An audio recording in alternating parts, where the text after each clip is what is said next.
Olá! Muitos líderes de vendas acabam gerenciando suas equipes meio que no escuro, sabe? Tudo na base da percepção, não de dados concretos. Mas, e se existisse uma única métrica capaz de transformar o caos em um sistema previsível?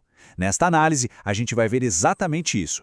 Como a taxa de conversão é a chave para transformar a gestão de vendas numa verdadeira engenharia de resultados. Bom, nosso roteiro aqui está dividido em 5 partes. A gente começa falando do problema da gestão por percepção, depois define o que é a tal da conversão, vê como usar isso como uma ferramenta de diagnóstico e também de planejamento, e no final como amarrar tudo isso para transformar o processo num sistema sólido. Vamos lá então? A primeira, e talvez a maior mudança de mentalidade, é essa aqui: sair do campo do achismo. É nesse ponto que a maioria das operações comerciais patina, na falta de um diagnóstico claro do que realmente está acontecendo. E essa pergunta, ela é central. Define todo o jogo. Uma gestão que depende de percepção para cobrar a equipe, só gera pressão e vive reagindo aos problemas, apagando incêndio. Já uma gestão baseada em evidências, essa consegue planejar e intervir de um jeito muito mais estratégico. Agora, olha que interessante contraste que a gente vê aqui. De um lado, a gestão por percepção tem essa pressão subjetiva, aquela cobrança genérica de precisamos vender mais, sem um plano claro. Do outro lado, na gestão por evidência, a gente fala em engenharia de resultados. Os problemas, os gargalos são identificados com precisão e as ações são cirúrgicas. É literalmente a diferença entre tentar e fazer acontecer. Ok, então qual é a ferramenta que leva a gente para o lado da evidência? É ela, a taxa de conversão. Vamos definir direitinho o que ela significa? E o ponto crucial aqui não é sobre volume, é sobre a qualidade da execução. A conversão responde de forma bem objetiva o quão eficiente o processo está sendo em transformar oportunidades em vendas de fato. Simples assim. E a fórmula por trás disso tudo é super direta.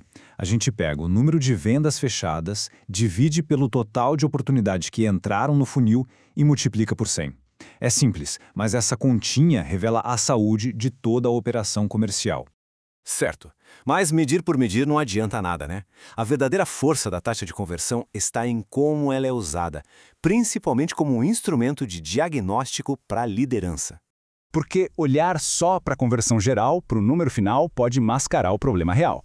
O segredo é quebrar o funil em etapas, da geração do lead até o diagnóstico, do diagnóstico para a proposta e da proposta para o fechamento. Cada uma dessas transições tem sua própria taxa de conversão. E olha só como este gráfico ilustra o poder disso. Repara só, a maior queda acontece lá no final, entre a proposta e o fechamento, despencando para 20%. O diagnóstico é imediato. O gargalo não está na geração de leads, mas sim na etapa final de negociação. Fica claro, né? Então, sabendo onde está o problema, a gente pode começar a entender o que ele é.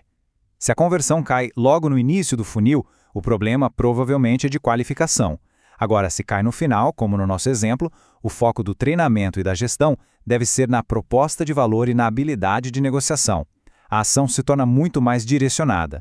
Agora vamos para a parte que para mim é a mais legal. Vamos inverter a lógica. É o conceito que separa a gestão amadora da profissional. Em vez de começar pelo esforço e ver que resultado ele gera, a gente começa pela meta e calcula o esforço exato necessário para chegar lá. Então vamos lá, um exemplo bem prático. Digamos que a meta de vendas para um vendedor seja de R$100 mil no mês. Esse é o nosso destino, o nosso ponto de chegada. Ok, primeiro passo. Se cada venda gera, em média, R$10 mil, o cálculo para saber quantas vendas são necessárias para bater a meta é bem simples, né? Exato, 10 vendas. Até aqui tudo tranquilo, mas é agora que vem o pulo do gato, a parte que conecta o objetivo à operação do dia a dia. Agora, a gente traz para jogo a nossa métrica de eficiência. Se a equipe historicamente converte 20% das oportunidades em vendas, ou seja, fecha uma venda a cada 5 oportunidades que trabalha, de quantas oportunidades essa equipe vai precisar para fechar aquelas 10 vendas? É aqui que a mágica acontece. A gente faz a conta ao contrário. Divide o número de vendas que a gente precisa pela taxa de conversão. E tá aí, 50 oportunidades qualificadas. Esse número não é mais algo abstrato, não. Essa é a meta operacional. A gestão agora sabe exatamente o que precisa ser gerado para que a meta final seja atingida. A conversa muda completamente.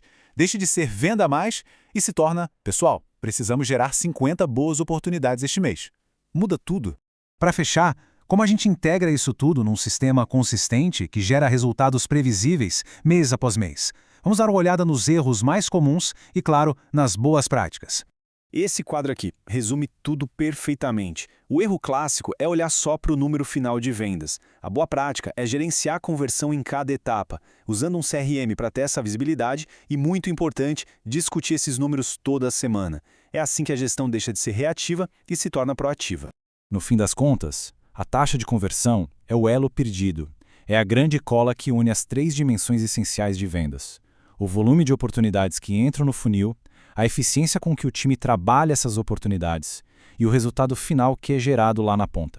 E para fechar, essa citação que captura a essência de tudo que a gente viu aqui. Sem um diagnóstico claro e um plano baseado em dados, vender é contar com a sorte. Com a gestão da conversão, venda se torna uma operação controlada, previsível, e a pergunta que fica é: a operação de vendas hoje é uma tentativa ou já é um sistema?